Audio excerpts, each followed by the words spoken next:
Was the employment contract for the Baltimore County Public Schools superintendent violated? As Project Baltimore's Chris Papps explained, some believe Dr. Myriam Rogers' contract was breached, but the school board disagrees. Does this appear to be a contractual violation to you? Yes. Gordana Schifanelli is an attorney who represents the Somerset County Board of Education. What I've learned, it's never cut and dry. As a school board attorney, Schifanelli is familiar with how superintendent contracts work.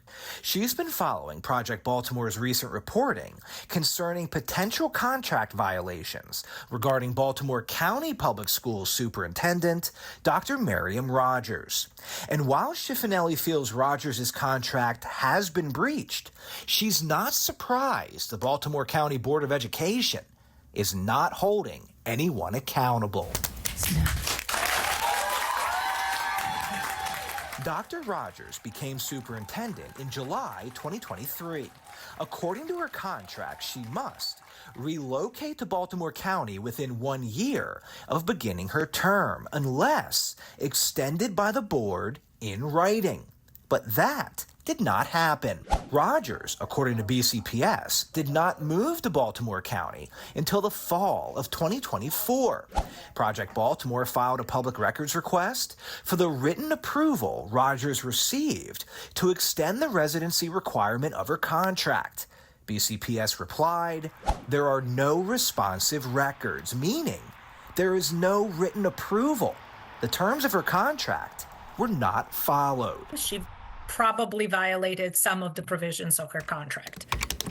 So Project Baltimore wrote every school board member asking who is responsible for violating the terms of Dr. Rogers' contract. And apparently, the answer is there were no violations. In a reply, Board Chair Jane Lichter wrote, "Neither party breached the contract." Lichter explained the superintendent obtained verbal approval, and the board chair can speak or act on behalf of the board. The statement added, in retrospect, a different approach and better communication could have avoided distraction. Well, the board doesn't seem to think it's a big deal. It's not a big deal. Okay. Next. The contract specifically says you should do it, but it's not a big deal. We're not going to fire you for it. We're not going to take away from your pay. We're not going to do anything to remedy this minor infraction. But that was not the only issue Project Baltimore discovered regarding Rogers' contract. Prior to relocating to Baltimore County, Rogers' contract states, the superintendent shall provide the board with estimates from 2 moving companies, and the board agrees to reimburse the superintendent for the amount of the lower estimate up to $15,000.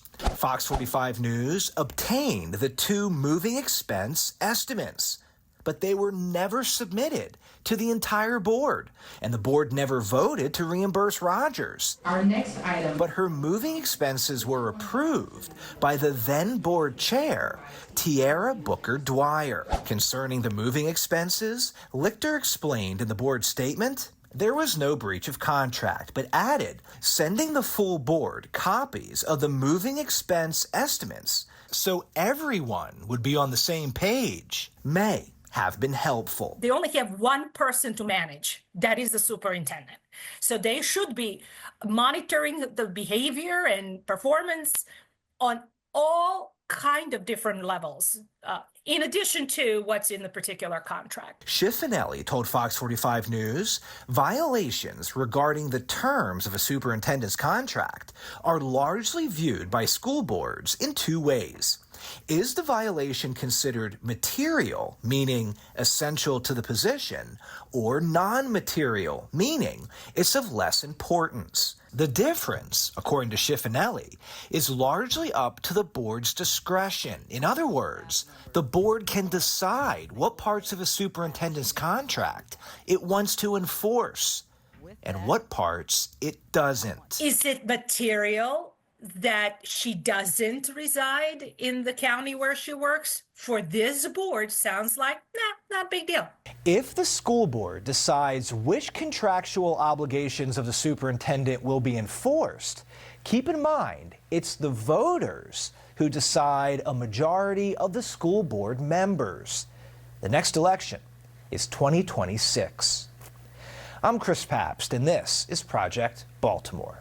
Hi, I'm Maxine Stryker. Thanks for watching. Don't forget to like this video and subscribe to our channel, and check out Fox Baltimore on social media to find more stories like this.